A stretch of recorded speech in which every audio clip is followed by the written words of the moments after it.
Fala, CEO! Bem-vindo a mais um programa de podcast CEO Por Acaso. Eu sou o Cleiton Souza. Sim, nós estamos hoje no cenário novo, a nova casa do CEO Por Acaso aqui na DD3. E, para estrear essa temporada, eu tô com um convidado pra lá de especial. E digo para vocês que talvez seja uma das pessoas que realmente personifique essa figura do CEO Por Acaso. Eu conheço parte da história dele, então talvez é um sonho da minha geração e de gerações passadas. Aquele menino que queria ser jogador de futebol, que enfrentou adversidades da vida e que através do estudo, da educação e do trabalho e da força de vontade conseguiu superar essas coisas. Ele venceu na vida, ele fez muitas coisas, está aqui hoje para contar muito para vocês dessa história. E, além disso, é um cara que, além de ser um grande empreendedor e ter um conhecimento gigantesco na área que ele atua, ele é um grande vendedor. E sabe aquela sátira de, se você é um bom vendedor, você tem que vender água quente no deserto ou geladeira para um esquimó? Acredite, o nosso convidado de hoje, ele vende picolé na Sibéria. Boa? Opa! Então, para vocês que já me conhecem, Cleiton Souza, eu tenho 1,70 m, eu tenho a cabeça raspada, eu estou usando uma camisa preta, eu sou branco, caucasiano, dos olhos castanhos, uso barba e sem nenhum tipo de acessório. E apresento para vocês meu grande convidado de hoje, Francisco Santana. Tudo bom? Fala, mestre. E aí? Se apresenta pro pessoal aí. Vou me apresentar para vocês. Quero dizer o seguinte, eu sou mais bonito que o Cleiton, viu? Para você pode olhar. Eu sou um cara, sou um negão, 1,85 m, cabelo grisalho, né? Uso óculos, estou aqui usando hoje uma blusa nova com a Escola Sorvete, com a Ice Fruit que patrocina a gente nessa jornada. E aqui para falar, contar um pouquinho da nossa história, se divertir um pouco. E essa história de vender picolé para esquimó ainda não vendi, mas fábrica na Sibéria eu já fiz. Boa, vamos lá então. Só lembrando que esse podcast sim, ele é patrocinado pela DD3, que é a maior comunidade de apoio ao empreendedorismo do Brasil. Então você vai ver aqui na tela passando os QR Codes da DD3 e vou colocar também o contato do Francisco Escola Sorvete para que você também saiba mais um pouquinho a respeito do trabalho dele. Quer falar com ele, manda mensagem lá para as redes dele e fala, assisti seu programa no CEO Por Acaso. Se ele não responder, fala que a gente pega no pé dele.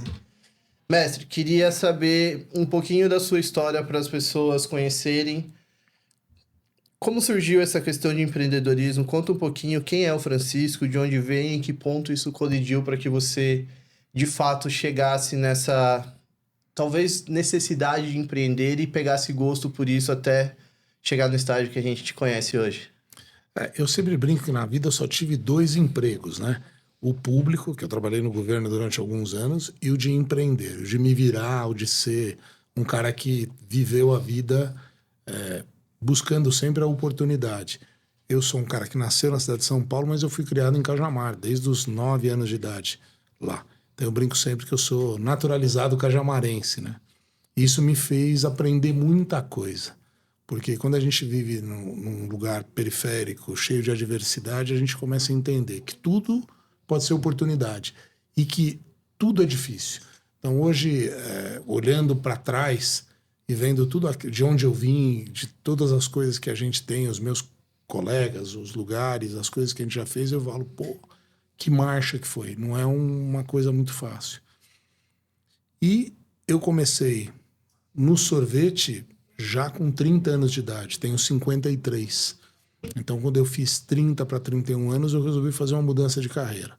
Na minha adolescência, eu joguei futebol, me machuquei, depois o cara que se preparou para jogar futebol não se preparou muito para estudar, então eu não gostava lá muito, gostava de ir para a escola mais fazer bagunça do que estudar, porque eu falava, pô, eu vou virar jogador de futebol, professor, o senhor fica me tirando, escola né? Pra quê, né? Pra escola pra quê? Aí um dia eu tô lá machucado, olho para um lado, olho para o outro. O médico do clube que eu treinava olhou e falou assim, filho, você tem curso de datilografia? Eu falei, por quê? Se você não tiver, faça, porque olha, pro futebol você não vai servir nunca mais. Olho de um lado, olho do outro, o que eu sabia fazer? Peguei uma mala e fui vender roupa no trem. Descia com 16 anos, eu tinha um bigodinho tipo Ed Murphy, né? Cabelinho Black Power, que eu ia no baile da Chic Show no sábado. E durante a semana eu vendia nos bazarzinhos, né? Franco da Rocha, Caieiras, ali, pegava o ônibus, descia no centro de Mariporã. Eu sempre usava a linha do trem. Na outra semana, Carapicuíba, Osasco, Jandira. E ia fazer compra no Brás e levava a mulherada ia fazer compra no Brás para vender no bazarzinho. Então eu já fazia para elas a compra, intermediava e ganhava um dinheirinho. Estudei, né? Tive que estudar, fazia cursinho. Depois do meu último ano, 6 meses eu juntei um dinheiro, parei de vender roupa, fiz cursinho e entrei na USP. Fiz geografia na USP, não terminei a licenciatura, fiz boa parte do bacharelado e fui trabalhar no governo. No governo foi uma experiência muito legal. Foram anos, trabalhei com o Mário Covas, que eu aprendi muito. Trabalhei com o Walter Barelli, que foi um dos maiores especialistas em emprego e trabalho. Foram quase 10 anos lá, né? Quase 10 anos. Você criou o sistema de primeiro emprego, não foi? Fui eu que criei no Brasil o meu primeiro emprego. Jovem cidadão, meu primeiro trabalho. Começou com serviço civil voluntário. E quando o Mário Covas morre, eu fui transferido para a companhia de habitação, para a CDHU. Passo lá 2 anos e me desencanto com um monte de coisa. E aos 30 anos, isso foi em 2003, no dia 30 de abril de 2003, eu olho para um lado, olho para o outro e falo assim, o que eu sei fazer da vida? Sei trabalhar no governo, vou voltar para a universidade para dar aula, vou dar aula na rede pública. Eu falei, pô, eu sei cozinhar. Gosto de cozinhar. Não sei cozinhar, eu gosto de cozinhar. E aí eu procurei depois uma escola de cozinha, me organizei financeiramente. Comecei basicamente com nada, né? Eu tinha um dinheirinho bem curtinho no bolso e fui viajar. Fiz 1 ano de escola de cozinha no Sul.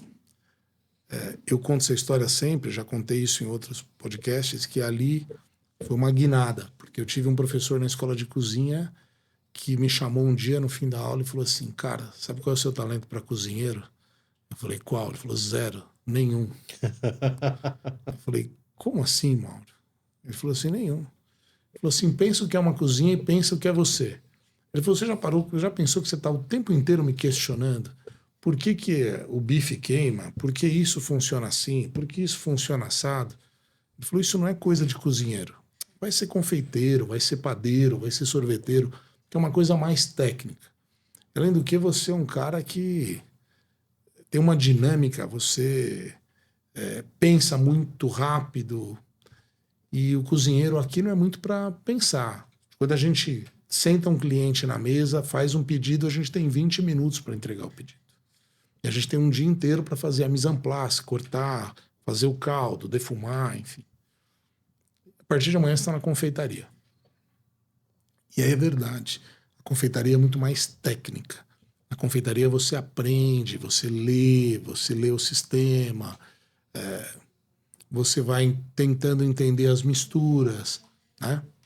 E aí eu fui me apaixonando por aquilo.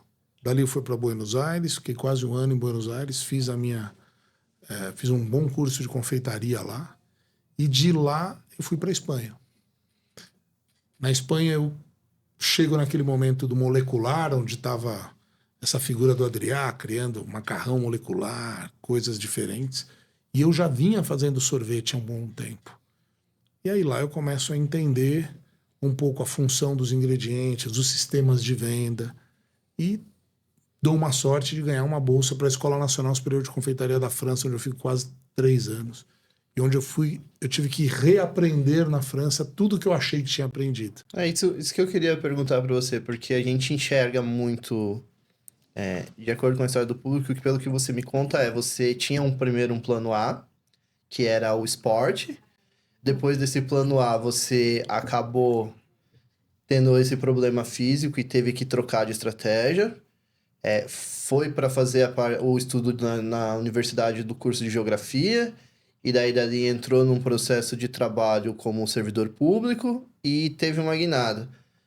Qual é, no seu ponto de vista, o que você está contando dessas grandes transições da sua carreira, na sua história, aí na sua jornada? Como foi que você descobriu o seu propósito? Porque para você ir tão assertivamente para essas coisas, falar, cara, é isso, é isso, é isso, não que não tenha um processo de pilotar essas experiências para se descobrir, mas você lembra qual foi, assim, aquele day one ali que você falou, cara, acho que eu encontrei meu propósito, é isso que eu quero e eu gosto tanto, eu amo tanto isso que eu vou fazer isso, que eu faria até de graça isso, porque eu me descobri como ser humano. a partir de hoje, esse é o Francisco Santana de verdade? Foi quando eu fui para a escola de cozinha. Porque, na verdade, eu deixei uma carreira, deixei no governo um status, uma posição, uma rede de network, uma rede de relacionamento. E o governo seguiu, ninguém perdeu a eleição, o governo seguiu durante muito tempo. O Geraldo foi governador, depois foi o Serra, e eu fui embora. Então, é muito engraçado, porque, basicamente, todas essas pessoas eu reencontrei quase 10 anos depois. E aí eles olham para mim e falam assim, eu não acredito que você virou sorveteiro, né? Não acredito que o que você fez. Eu falo, cara, eu sou feliz sendo sorveteiro. Você teve incentivo da galera do seu... Não do network profissional em si, mas das pessoas próximas da sua base, estrutura familiar, amigos ali. Como foi essa transição, Francisco? Eu tive um apoio muito grande da minha ex-mulher, da Thelma, que me ajudou bastante. Eu tive um cara que foi fundamental na minha carreira, que foi o Pedro. É um dos meus melhores amigos, inclusive o neto dele é meu assistente hoje. Eu te devo, hein, Pedrinho? Eu vou fazer o Léo virar sorveteiro. E são pessoas que me ajudaram muito. E depois, no transcorrer das coisas, as pessoas foram identificando e foram me dando oportunidades. Por exemplo, na França, eu revi o mundo. Então, eu devo muito a 2 pessoas, basicamente. Um se chama Zacari Bencadra, que foi o cara que Ele é padrinho da minha filha, inclusive. O Zacari foi o cara que me deu a oportunidade, me deu a bolsa para ir para lá. Depois, um cara chamado Jean-Marc me apresenta para um cara chamado Alain Chartier, que era o maior sorveteiro do mundo naquela época. Para mim, é um dos maiores até hoje. E me deram os 2 a oportunidade de ser assistente deles, e parece que eu cheguei no dia certo, no momento certo, na época certa. E tinha a Madame Sylvie Arzac, que estava de licença gestante e que era a grande mentora desses caras do ponto de vista tecnológico. Então ela estava lá, na cidadezinha de 3 mil habitantes, e aí todo mundo, eu entendi o que eu tinha que fazer. Entendi as minhas inabilidades e habilidades. Eu sempre brinco o seguinte, que eu sou um confeiteiro técnico. Eu sou um sorveteiro técnico. Se você pedir para eu fazer o seu bolo de casamento com 2 bonequinhos e pasta americana, vai sair. Depois de umas 3 semanas, mais ou menos, ele sai. Agora, se você me pedir para fazer a receita da pasta americana, a receita do bolo, a fórmula do recheio, e você falar para mim, esse recheio tem que durar 6 meses, eu faço em 10 minutos. Agora, porque eu entendi o seguinte, a habilidade manual é uma coisa que você treina. Então, em determinado momento, eu já estava velho na carreira, já tinha mais de 33, 34 anos quando eu cheguei na França. Então eu falei, poxa, ficar enrolando massinha, ou ficar fazendo escultura, ou ficar esticando açúcar, é um tempo. Agora, se eu parar e estudar 4, 5 horas por dia, com o cérebro, com os livros, fazendo teste, é outro tempo. Então, eu sempre digo às vezes que, primeiro que quando alguém te fala alguma coisa, do tipo, você não serve para isso, não critique. Não se diminua, não se deprima. Pense no que ele falou e como é que isso pode funcionar para você. Eu vou contar uma história rapidinha. Eu tinha uma menina fantástica que trabalhou comigo em uma dos períodos que eu tive escola. E ela já estava no 3º ano do cursinho, uma menina de origem muito simples. Ela não sabia escrever direito. E ela falava assim, chefe, eu vou ser advogada. Falei, poxa, você está já no 3º ano no cursinho, você cozinha tão bem, deixa eu te ajudar, vai fazer escola de cozinha. Falou, não, minha mãe já era cozinheira, eu não quero cozinhar. Mas você não vai ser cozinheira, você vai ser uma chefe, você sabe entender tão bem. Ela falou assim, não, eu quero ser advogada. Falei, então tá bom, vou fazer o seguinte, Luiz, faz uma redação aqui sobre algumas coisas. Você pediu para ela fazer na hora? Faz uma redação para mim. Aí ela foi lá, ela escreveu abacaxi com CH. Tinha erros que são difíceis de corrigir a uma determinada idade. Erros ortográficos. E para um advogado, isso é fundamental. É a base da profissão, né? É a base da profissão. Ela falou, o senhor está me desestimulando? Eu falei, não, estou te estimulando. Você vai ser muito boa aqui. E aqui você vai ser uma pessoa que tem muita limitação.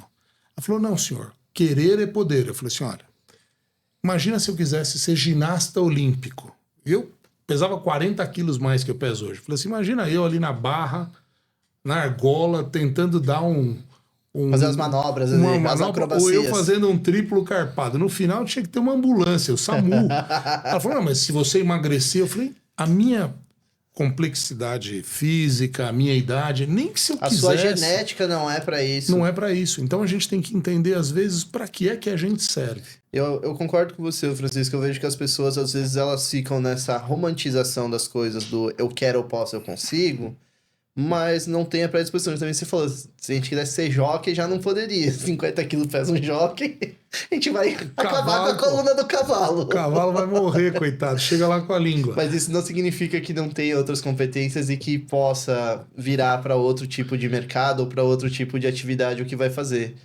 E o mundo está andando muito rápido. Então a gente está vendo hoje uma coisa que eu sempre... Aqui é um podcast de empreendedores. As pessoas têm que parar e entender o seguinte, que muitas coisas, a inteligência artificial, o software, a informática, muitas profissões vão acabar. Ou vão ter que se reorganizar, vai ter que o cara vai ter que se adaptar. E vão ficar obsoletas mesmo, né, Francisco? As pessoas têm uma visão, isso eu falo muito pro pessoal, pra base dos alunos e o pessoal que eu converso aqui na produtora e no escritório, que as pessoas achavam o seguinte, com esse avanço da inteligência artificial, ela viria como um sistema de equiparar esses profissionais. Você digitou um prompt ali, alguma coisa, a IA fez. E a história tem provado ao contrário, que é o quê? O profissional que já era um ótimo profissional, a disparidade ficou ainda maior, porque ele tem o pensamento, ele tem o know-how de pensar como fazer as coisas. Vou te dar um exemplo, eu não conheço nada de sorvete, não adianta eu chegar agora ali no ChatGPT e falar assim, como eu monto uma fábrica de sorvete com todos os processos? Não sabe, isso é uma vida para aprender, são anos, você vai lapidar. E o ChatGPT vai te dar uma receita. Agora, se o cara vai gostar, se vai funcionar para cada tipo de máquina, para cada tipo de consumidor, para cada tipo de sistema de venda, né? Então a gente está voltando a gente viu isso na Revolução Industrial. Então na Revolução Industrial os homens saíram do campo e foram para as fábricas. As indústrias. Na Revolução Industrial você deixou de ter o artesão que fazia um sapato e os sapatos começaram a ser feitos em fábricas, em escalas, né? em linha de produção. Então hoje a gente tem isso. Então no final das contas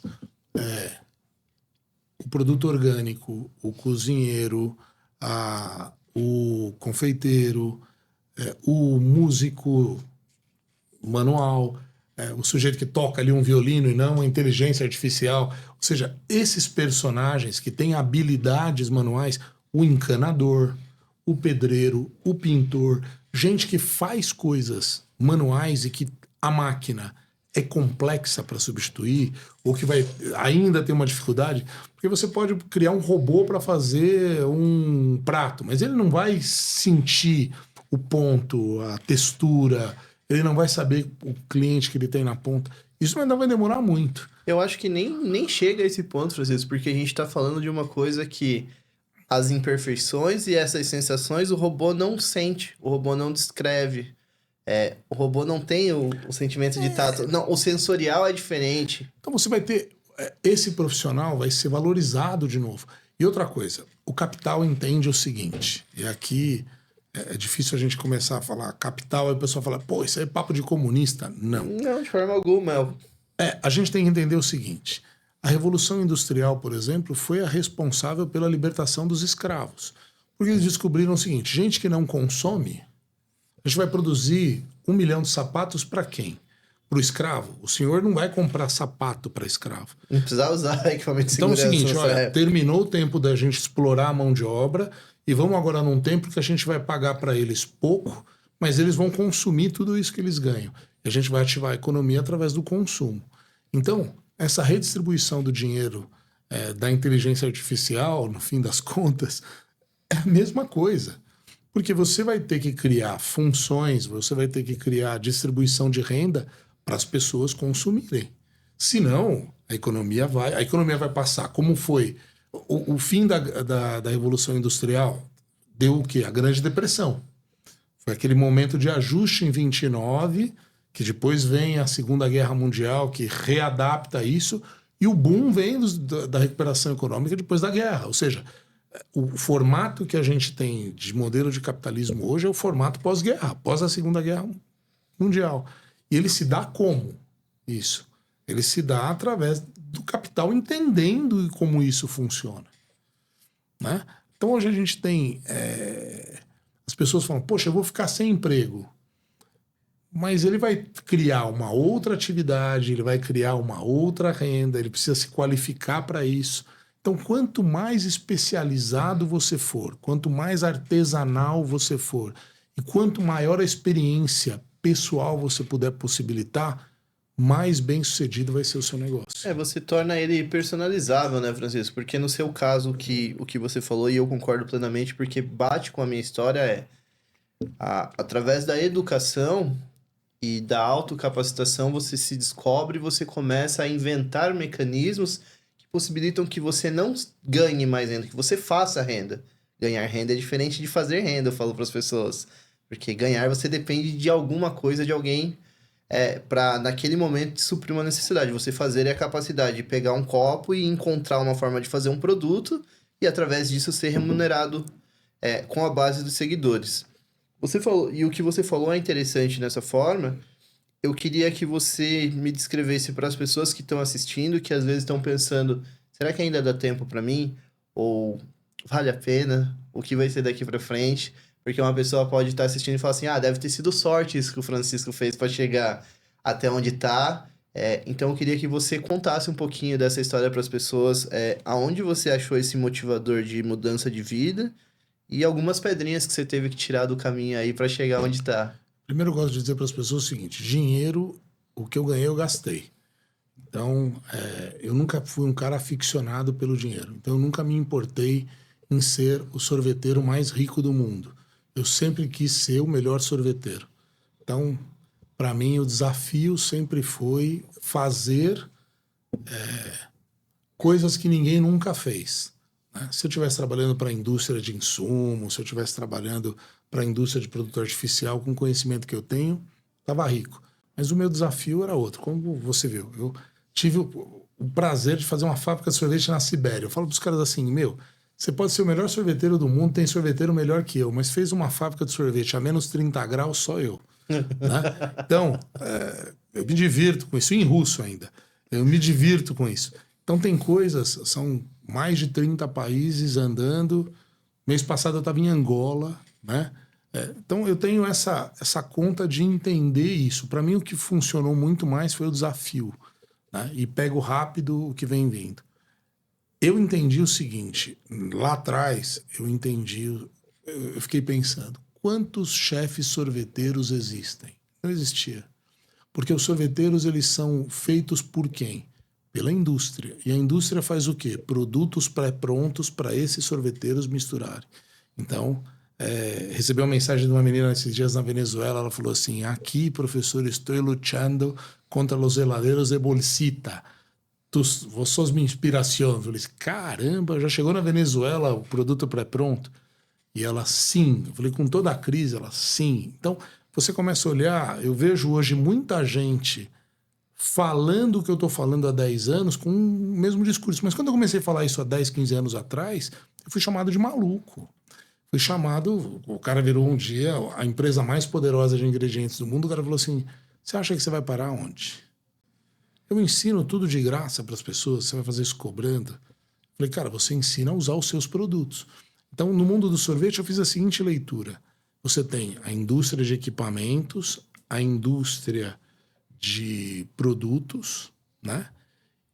E como é que ela funciona? O cara ou faz um curso para usar os equipamentos ou faz um curso para usar os insumos. Agora, a fruta não tinha escola, o leite não tinha escola, o cara que podia fazer com uma batedeira, um empreendedor não tinha uma escola. O brasileiro tem um problema. Ele acha que ele é criativo, então ele adapta. Então ele acha que é o seguinte, não, somos os mais criativos do mundo. Mas para você ser criativo, você tem que ter base empírica. Então o cara ele vai lá, arruma uma receita na internet, depois ele começa a jogar tudo que tem dentro e às vezes dá certo, sabe por quê? Não porque ele tem um conhecimento técnico, deu certo por tentativa e erro. Deu certo porque ele criou depois uma coisa que o brasileiro, sim, aí é inovador, ele criou um sistema de venda para aquilo. É porque, na verdade, pelo que o que eu vejo do sistema que você trabalha, o que é a escola, na verdade, você ensina as pessoas a produzirem, a pensarem em cima desse produto, e mais do que isso, é como que você vai imputar isso dentro de um sistema de venda. Quer um exemplo? Você vai para a Itália, né? Ah, eu tenho a gelateria. Beleza. Bacana. Tudo igual.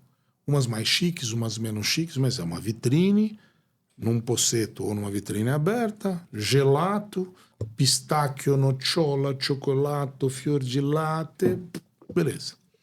Aqui a gente tem a açaiteria de bola, a açaiteria de quilo, a açaiteria de máquina expressa. Você tem o cara que vende açaí no carrinho. Alguém viu um sujeito com uma caixinha, anda em Firenze, anda em Roma, alguém viu um cara empurrando um carrinho de picolé, tocando uma buzina e levando uma caixinha de isopor e tirando um picolé para vender em Roma? Não. Em Paris? Não. Na Disney? Não. Então, o brasileiro. Aí você tem a sorveteria Aquilo, a sorveteria de bola, a sorveteria de espátula que chama gelateria. Você tem o rodízio de sorvete. Você tem o buffet de sorvete. Pô, você tem o sorvete no ponto de venda. Você tem industrial. Você tem o cara que monta isso no food truck. Olha, e os italianos sabem o que tem? Gelateria. E aí, o cara lá no Piauí tem bacuri. O cara lá no Rio Grande do Sul tem cereja do Rio Grande. O cara lá em Goiás tem rapadura. E aí vai. Então a gente não entende, primeiro, que o Brasil não é um país, é um continente. Depois as pessoas ficam com esse complexo de vira-latas, sendo assim, ai, a gelateria, o gelato é o melhor negócio do mundo. Também está errado. Né? O melhor negócio do mundo é aquele que você faz e as pessoas gostam. Então, se você começa a olhar o vendedor de carrinho de picolé, o vendedor de sacolé, cara, nós temos sacolé. Isso tudo é sorvete. A gente tem um cara que põe uma maquininha de sorvete expresso, sorvete de garrafa. Olha, eu acabei de falar aqui uns 15 sistemas de venda e na Itália só temos um, que se chama gelato. E o brasileiro é criativo no sistema de venda. Mas o brasileiro, ele peca muito em aprender a técnica e entender como é que ele pode melhorar o produto para o sistema de venda. Isso é uma questão cultural, na verdade, né, Francisco, que eu vejo. Eu, como empreendedor, também tenho dificuldade de recrutar mão de obra, porque no Brasil as pessoas... É o que você falou, vamos supor, são 3 degrauzinhos até chegar ao mestre de alguma coisa.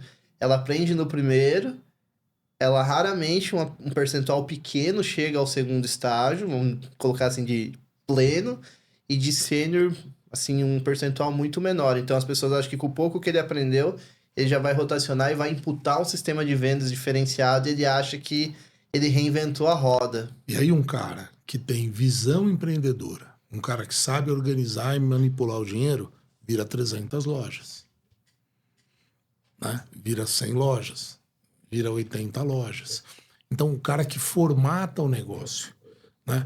Então, eu me dediquei todos esses anos a ensinar as pessoas.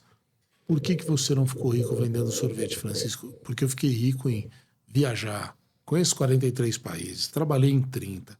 Gasto meu dinheiro com educação, com livro. Ontem eu mostrei para as meninas, eu paguei de um livro há 10 anos atrás 400 euros. E aí foi um cara ontem, especialista em enzimas, lá, uma coisa que eu tenho estudado. E aí ele olhou o livro e falou assim, poxa, eu falei, só fizeram 1.000 desse livro. E aí eu olho na Amazon, 2.000 euros custa o livro.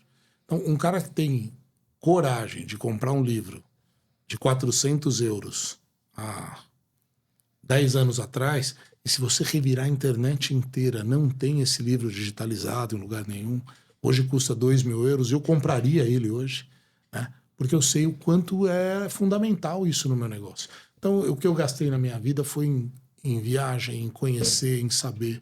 Porque dessa vida eu não vou levar muita coisa. Né? Então, a gente faz aqui o cotidiano e depois a gente vai tentando organizar aí para aposentadoria. Mas eu disse, é uma opção de vida minha. Porque ganhar dinheiro e ficar milionário também é uma outra profissão. Qualquer um pode... São caminhos diferentes. São caminhos distintos, né? Então, eu gosto do desafio. Eu gosto de fazer coisas diferentes. Hoje eu toco de manhã o telefone e tinha um pessoal da Arábia Saudita me pedindo receita e o cara falando assim, vem pra cá quando? Aí eu olho para um lado, olho pro outro e falo assim, pô, eu vou ter um recorde, né? Eu fiz sorvete a menos 30, agora eu vou fazer a mais 50, né? Brinquei, mas eu já fui em Dubai, mas fui no inverno. Falei assim, qual é o desafio? O que esse cara quer de diferente? Qual é o sabor que eu vou ter que entender? Então ele falou, olha, mas eu preciso que adoce isso com tâmara. Então, pô, lá eles entendem muito de tâmara. Eu, como a tâmara do Mercadão. Lá o cara tem tâmara jumbo, pequena, grande, de uma variedade, de outra variedade. Então, eu vou lá, aprendo e ganho esse conhecimento. Então, muitas vezes eu vou num lugar para ensinar, mas eu acabo aprendendo muito mais do que eu ensino. E isso vem vindo para minha caixa. Então, eu digo para as pessoas, se você quiser ficar um sorveteiro bom, você precisa estudar muito, rodar muito. Isso também é angustia. O cara vai na Itália, faz um curso de uma semana, vem com um caderno de receitas prontas, aí ele põe assim, mestre gelataio. Aí ele coloca na biografia, fui à Itália, estudei e sou mestre gelataio. Aí eu falo para ele assim, caboclo, faz um picolé de abacate. Não sabe fazer. Me diz aqui, como é que isso funciona? Como é que eu estabilizo isso? Como é que isso vai funcionar de outro modo? Ele não sabe fazer, porque ele glamourizou uma semana. Tem gente que ensina, hein? Tem gente que tem essa capacidade de passar uma semana e ensinar um curso, o mesmo curso uma semana e ganhar dinheiro disso. Mas ele também não sabe funcionar de outro jeito. Esse fica meio igual aquele pensamento do autor que escreveu o livro As 7 Chaves para o Sucesso. Aí ele viaja o mundo inteiro durante 1 ano, 2 anos fazendo palestras sobre o livro. Ele para 6 meses, daí depois ele volta. A 8ª chave do sucesso. Tipo, se só as 7 não foram o suficiente. E eu digo sempre que tem um cara que é um 7-1 e tem um 3-4-2, né? Então, tem gente que compra o meu curso, vai lá e vende o meu curso mais barato. E aí é o seguinte, ele robotizou aquilo, vai lá, vende as receitas, olha, ensina, se autodenomina. Eu falo para as pessoas, cara, dá aula e fazer o que a gente faz... Porque o que a gente criou no Brasil foi uma coisa chamada sorveteria empreendedora. A gente está produzindo um livro agora com 100 alunos da gente. E no fim, a gente podia ter 500 alunos, 1.000 alunos com receitas, porque a gente tem milhares de caras que estão rodando com sorveteria. Falei, poxa, vamos pensar os que estão mais conectados, assim, que a gente fala quase todo o tempo e tal. Não foi fácil escolher 100. E aí a gente tem lá 100 alunos, cada um vai ter uma receita, a gente lança o livro ainda esse ano, pelos 10 anos da escola. E aí eu começo a olhar e a gente vai falando com eles foram dizendo como o sorvete mudou a vida deles. Né? Eles, olha, professor, porque você ensinou a gente a pensar, olha, o negócio da gente emprega tantas pessoas. Então, o meu prazer é quando eu chego num cara, ou quando eu estou na feira, ele fala assim, eu agora tenho 10 lojas. Quantos funcionários por loja? 6. Você tem 60 funcionários. Eu brinco que eu gerei mais emprego que o governo Lula e Bolsonaro junto. Né? Eu brinco isso. Às vezes eu falo para as pessoas, dos últimos 2 governos, acho que eu gerei mais emprego. Porque tem alunos da gente com 180 lojas. Né? E aí eu olho e falo assim, poxa, são 160 lojas. São 1.000 funcionários, às vezes, 800 funcionários. São pais de família que levam dinheiro para casa... São crianças que estão comendo pão de manhã, são jovens que estão podendo fazer a faculdade à noite. Então, através do meu trabalho, o que eu fiz com o meu trabalho? Eu compartilhei o meu trabalho. Quando eu falo para as pessoas, por que você não usa produto pré-pronto? Sabe por quê? Porque a indústria química é um químico que faz, um que embala, um que vende, um que entrega.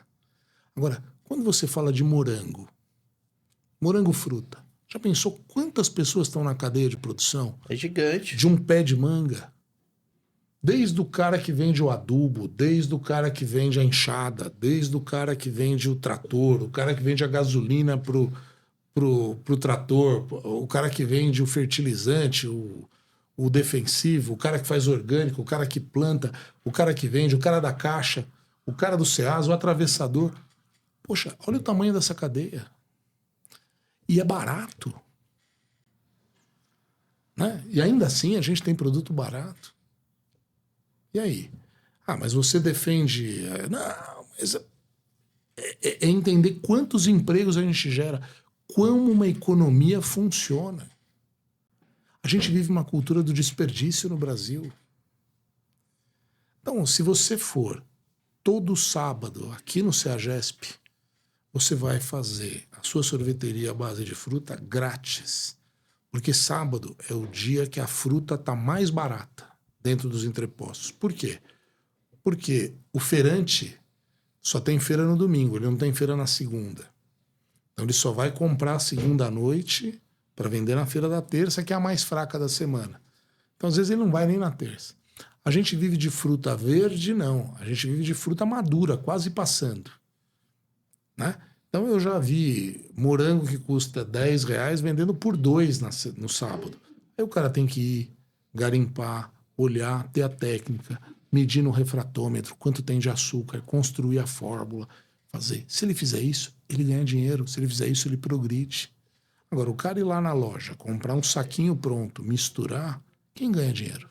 Ele ou o cara que está vendendo o produto? Sempre a indústria. Então eu digo, aí um dos discursos da indústria dizendo o seguinte, isso dá muito trabalho, é melhor comprar pronto. E eu falo assim, mas o que é a vida se não é o trabalho? Você acha que há 3.000 anos, quando os egípcios começaram a construir a pirâmide, alguém olhou e falou, pô, isso vai dar muito trabalho. Claro que vai. Todo mundo tem muito trabalho. Ah, mas eu não consigo treinar os meus funcionários. Eu falo assim, a sua mãe te treinou como? Você faz xixi na fralda ainda até hoje? Já parou para pensar que o primeiro treinamento que você recebeu foi sair da fralda e fazer xixi no pinico ou não? E quem fez o treinamento foi a sua mãe, que pode ser que ela não treinou em outras coisas. Então, assim, as pessoas, todo mundo tem a capacidade de fazer alguma coisa, mas elas têm que entender o que elas podem fazer, como elas podem fazer e o que elas são melhores para fazer. Eu vejo que as pessoas têm uma dificuldade grande, Francisco, que é... Hoje em dia a gente tem acesso a muita coisa. A gente fala que na palma da nossa mão a gente tem um universo, um mundo, que no seu tempo não existia essa facilidade. Não. Era a biblioteca, era livro, como você falou. Muitas pessoas batem de frente falando, a geração de hoje em dia é muito bunda mole com todo o recurso que tem e o pouco que faz. E como educador com essas pessoas, eu sei que você também tem cases de sucesso e tem pessoas que a gente tem vontade de jogar fora, no sentido de falar assim, cara, desculpa, qual a sua dificuldade de entender as coisas? Qual é a maior barreira de entrada educacional que você vê para as pessoas? É orgulho? Acha que eu sempre faço melhor que as pessoas? Por exemplo, dificuldade em aprender um sistema e após você dominar esse sistema, você romper esse sistema em que sentido? Dominei a técnica de fazer o sorvete, dominei os princípios, dominei os fundamentos de executar um bom artesanato dessa sorveteria. Então agora eu quero fazer sorvete de café, pão, café e banana, por exemplo. Eu quero fazer um sabor exótico. Onde é a dificuldade das pessoas que elas pecam em conseguirem seguir um processo de educação dentro do sistema empreendedor e o que você vê como solução ou possível indicador aí para que essas pessoas melhorem dentro disso? Olha, acho que a maior barreira está quando as pessoas, primeiro, não se acham capazes de fazer. Aí, o que eu mais vejo, o cara liga e fala assim, o senhor me ensina a fazer igual aquele? Eu falo assim, igual aquele eu não ensino você a fazer. Faz um diferente. Ah, mas por que ele está ganhando dinheiro? Por isso que ele está ganhando dinheiro, porque ele fez diferente. Então, se você fizer algo melhor e diferente do dele, é você que vai ganhar dinheiro. A novidade vai ser você. Né? É comum. Tem uma cena um dia. Eu pus uma moça pagou meu curso presencial. E aí, por isso que o pessoal às vezes fala, esse Francisco é louco, é lenda. Mas não é. Essa pessoa pagou meu curso presencial. No primeiro dia, eu pergunto para os alunos de onde eles vêm, qual a expectativa, o que eles querem fazer. Eu tinha uma moça que trabalhava comigo, que fez uma sorveteria aqui em São Paulo, super bem sucedida, uma pessoa fantástica, a Mari. E aí a moça virou e falou para mim assim, olha, eu aluguei um ponto nessa rua. Eu falei, poxa, mas essa é a rua da loja tal. Ela falou, isso aí. Ela falou, tem muita fila, eu quero tirar metade para mim. Eu falei, ih? Não, eu sei que ela aprendeu aqui com o senhor, eu quero aprender igual, eu quero fazer um negócio igualzinho dela, mas melhor o atendimento, porque lá não tem lugar para sentar, lá as pessoas ficam em pé, mas eu quero, porque eu sei que as receitas funcionam, porque todo mundo gosta. Eu virei, falei para Malu, que trabalha comigo já há muitos anos, falei, Malu, devolve o dinheiro dela. Falou, filha, vai procurar alguém para fazer o diferente. Os outros alunos na sala, 20 alunos, e aí você cobra, por exemplo, um curso, é uma grana. Aí você abre mão dessa grana e fala assim, vai. E os outros olham para você e falam assim, mas você tem coragem? Né? Por que você não ensinou? Não. Porque assim é que ela vai aprender a fazer o diferente. Eu ouvi você falando uma vez que só é artista quem cria. Só é artista quem cria. Quem copia é copiador, é estelionatário, é enganador. Quem cria é o artista. E o artista é um sujeito peculiar. Porque a criação envolve outras coisas. Envolve a sensibilidade, o nosso humor, o nosso ânimo, as nossas paixões. Se a gente está bem, se a gente está feliz. Isso é o artista. Quando você entra no Museu do Louvre, por exemplo, você vê milhares de peças feitas por artistas.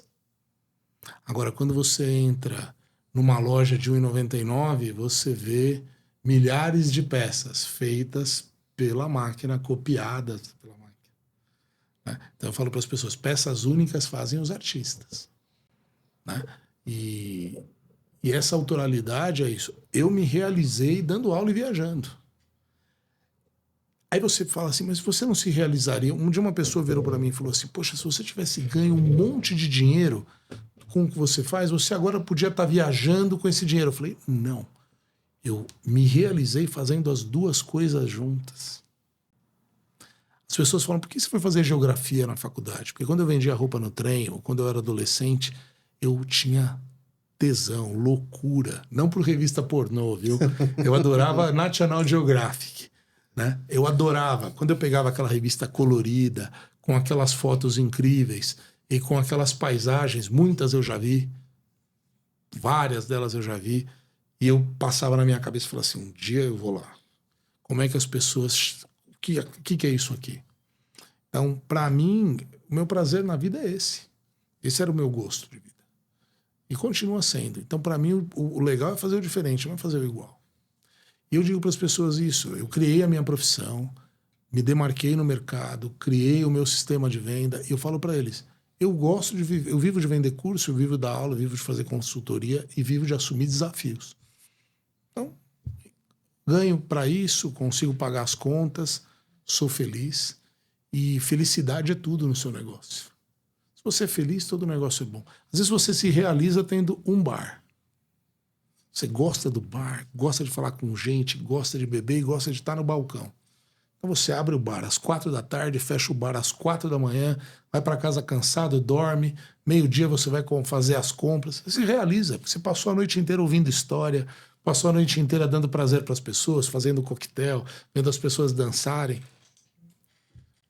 Agora, tem gente que quer ter 100 bares. É isso que eu ia falar pra você, porque hoje em dia a gente vive uma cultura, muitas pessoas, principalmente o pessoal mais jovem, falam, eu preciso ter milhões, ser milionário. O pessoal coloca isso na cabeça como uma regra de felicidade, e eu falo muito para as pessoas que enquanto você não encontrar o real propósito de vida, muito possivelmente você não vai ter esse prazer, esse tesão que você colocou. É a teoria da prosperidade que a internet trouxe. Então, as pessoas hoje endeusam quem tem e não quem faz. Então eu vejo as pessoas, por exemplo, endeusando, poxa, o Elon Musk. Mas ninguém sabe que a fortuna dele vem de um pai com mina de diamante, enfim. Mas as pessoas olham, né? É muito superficialismo, né, Francisco? Porque as pessoas olham e acordam de manhã e acham o seguinte, meu sonho é ser milionário. Como essa revolução da tecnologia propiciou muita gente a ganhar dinheiro com coisas inovativas, as pessoas acham que isso é fácil. Não é. Então, As pessoas hoje não estão mais ligando se o dinheiro é sujo, se o dinheiro é limpo. Na periferia, as pessoas acham que o traficante é um cara importante porque ele tem muito dinheiro. Então, se você parasse para pensar, um office boy ganha R$ 1.800 e um avião ganha R$ 1.800 por dia vendendo droga. Quem é mais respeitado na comunidade? Quem é que tem as meninas mais bonitas? Quem é que tem o carro? Quem é que tem o tênis? O menino de 1.800 por mês ou o menino de 1.800 por dia? Então, como é que a gente muda essa circunstância?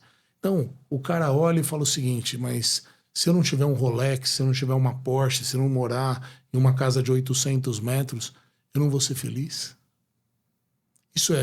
Mas eu posso fraudar o INSS para ter dinheiro, eu posso vender sem pagar imposto. O que eu posso fazer para ser feliz? Então, as pessoas começaram a achar que o dinheiro é a felicidade. Você já viu gente triste no Instagram? Não, porque no Instagram você mostra só o que você quer. E não pode ser a verdade absoluta. Você já viu gente triste? Não.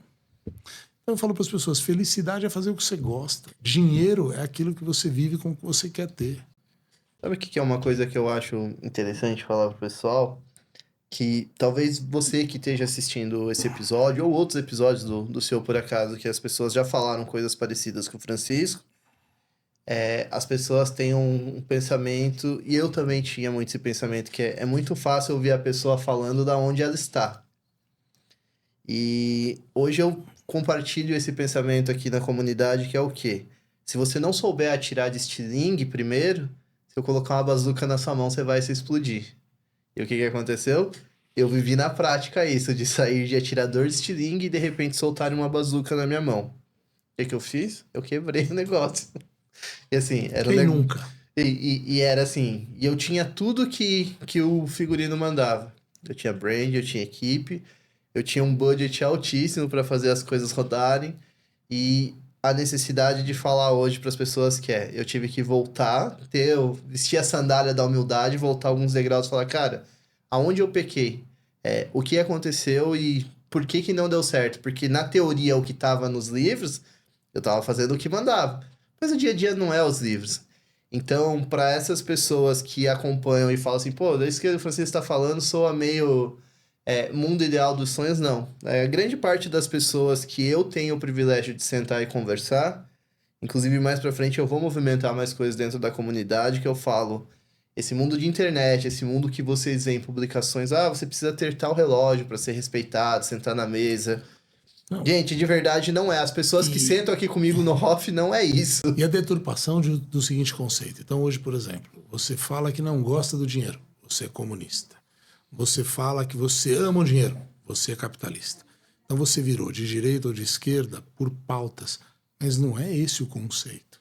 Você não é de direita. Aí, por exemplo, outro dia uma pessoa falou assim, mas o fulano é comunista, mas o fulano viajou para a Europa.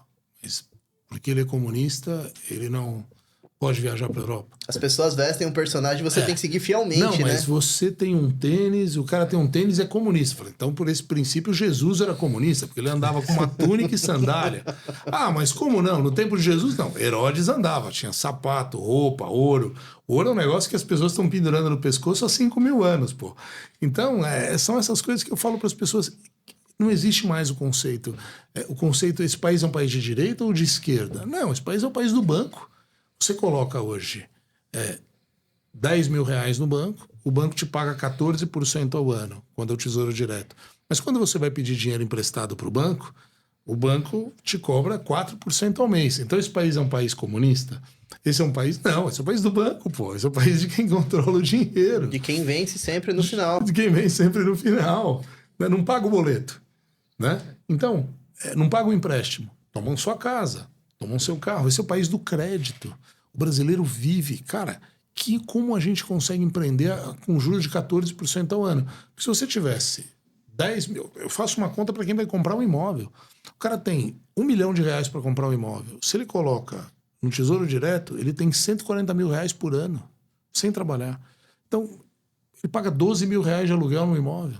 Se ele pagar 6 e guardar 6, no final do ano ele dobrou o dinheiro. Então, assim, como é que a gente vai produzir? Como é que a gente está estimulado a produzir? E quem produz, quem empreende é o cara que precisa comer todo dia. Esse cara, quando ele começa a empreender, ele não vê a taxa de juro, ele não vê o empréstimo. Ele vai lá, ele compra 50 latinhas de cerveja, vai para a porta do estádio, torce para não chover, torce para a polícia não tomar e faz o dobro do dinheiro. No outro dia ele vai para outro lugar. É assim. O brasileiro é um cara empreendedor. Quando ele junta técnica, habilidade financeira e empreendedorismo, ele é imparável.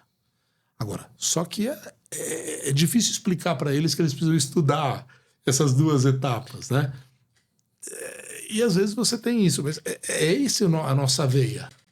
Eu concordo com você e esse é o case que surgiu justamente do podcast, que é... Eu pinto a história de uma mãe solteira, CLT. Ela ganha um salário mínimo, ela tem 2 filhos. Chega em dezembro, ela recebe as parcelinhas dela do 13º e um dos filhos fica doente. Ela é obrigada a gastar essa reserva de emergência que ela tem ali. Virou o ano, janeiro, ela precisa comprar material escolar. Ela não tem todo o dinheiro, vamos supor, é R$400, ela tem R$200 na conta. Ela, num pensamento de grito de socorro, ela pega os R$200, compra ingredientes, faz bolo de pote e vende na igreja dela.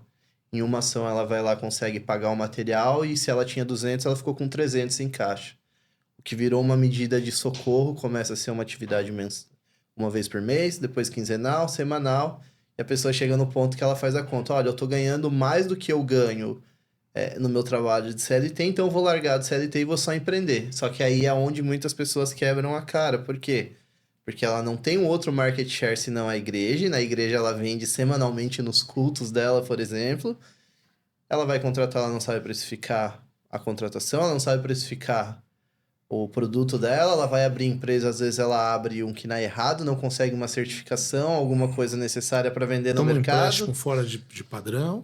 Então, você entende todas essas coisas na jornada empreendedora. Esse é o grande grito que é o propósito do CEO Por Acaso e da DD3, que é... Cara, empreender existe uma fórmula. E não é uma fórmula receita de bolo, mas existem princípios que, muito bem seguidos e de forma muito bem administrada, vão te fazer um empreendedor consciente. Sucesso é uma coisa completamente diferente, a gente abomina a palavra sucesso porque, de novo, isso depende de uma série de coisas. Mas todo mundo é capaz de prosperar e ter uma renda significativa sendo um empreendedor consciente. E são todas essas coisas que você contou que passou, eu passei e outras pessoas passaram, que a vida foi capaz de moldar a gente. E se a gente tivesse conhecimento antes e tivesse juntado com todo esse talento, talvez hoje você estaria 10, 20, 30 vezes maior do que é. Mas é um caminho necessário que a gente precisa passar. E é individual, né? Por exemplo, eu atendo as pessoas, eu ando, eu costumo brincar sempre, eu falo assim, a gente está na moda do coach, né? Então, o cara comprou um curso e falou assim, olha, quantos caras eu conheço que vivem do sorvete que compraram um curso de sorvete? Agora, eu não consigo ver ninguém que ficou rico comprando um curso de coach. Eu falo para as pessoas, pô, o que você quer? Eu quero ficar rico. Para ficar rico tem que trabalhar. Para ficar rico tem que estudar. Para ficar rico tem que se sacrificar. Para ficar rico tem que... o trabalho é o que faz. Primeiro você tem que trabalhar. Não é o banho gelado de manhã que o pessoal fala, né? A banheira de gelo. Não é. Primeiro você tem que trabalhar. Não adianta você ir para a sua igreja e rezar a manhã inteira, porque Deus ajuda quem trabalha. Então, primeiro é o trabalho. E o trabalho não é só você, o trabalho braçal. Estudar é um trabalho. Às vezes eu falo para os alunos o seguinte, você sabe como é que vocês trabalham? Como é que vocês fazem? Vocês chegam de manhã, põem um jalequinho e todo dia fazem 3, 4 receitas diferentes. Isso é trabalho. Isso não é... mas é amostra. Isso é teste. Testa. Isso é trabalho. Pegam 50 livros, leem os livros, aplicam as técnicas, tentam ver qual é a melhor. Isso é trabalho. Né? Então, não é... Você precisa entender que tudo é trabalho. E as pessoas hoje querem ganhar sem trabalhar. Todo mundo fica com a fórmula do trabalhar menos e ganhar mais. Não, trabalho. Tem muito o que fazer. E é o que vai funcionar. Cara, eu gostei muito de ouvir todas essas ideias e tudo isso que você trouxe para nossa comunidade. Eu já deixo a porta aberta para o lançamento do livro, para quando você tiver. Por favor, queremos o livro aqui com você para contar a história. Ou se quiser trazer esses coautores, esses alunos também para a gente conversar, seria muito interessante. E eu quero pedir para você mandar aqui para sua câmera um recado para essas pessoas que vão assistir o programa do Francisco, uma mensagem que você pode passar para elas, sei lá, seja de alerta, de encorajamento, que você gostaria de deixar de mensagem para essas pessoas. Eu posso dizer para você o seguinte: entenda aquilo que você é bom, entenda aquilo que você pode ficar bom, que no final você vai ser excelente. Então entenda as suas limitações e entenda aquilo que você pode fazer para suprir as suas limitações. Então, é um exercício diário. Eu me lembro que o primeiro livro, um dos livros que mais me inspirou na sorveteria, tinha uma frase que dizia o seguinte: o sorvete ideal não existe, nunca existiu e nunca vai existir. Mas você tem que acordar todo dia achando que ele vai fazer ele, né? Então, é isso. A gente tem que trabalhar, pensar, ler, entender e criar. Tudo aquilo que é novo requer um trabalho, requer um tempo para as pessoas se adaptarem, né? Mas é o que faz a diferença. Imagina, né?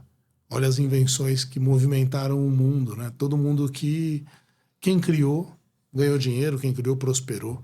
Então eu falo para as pessoas: criar, seja artista, não seja copiador.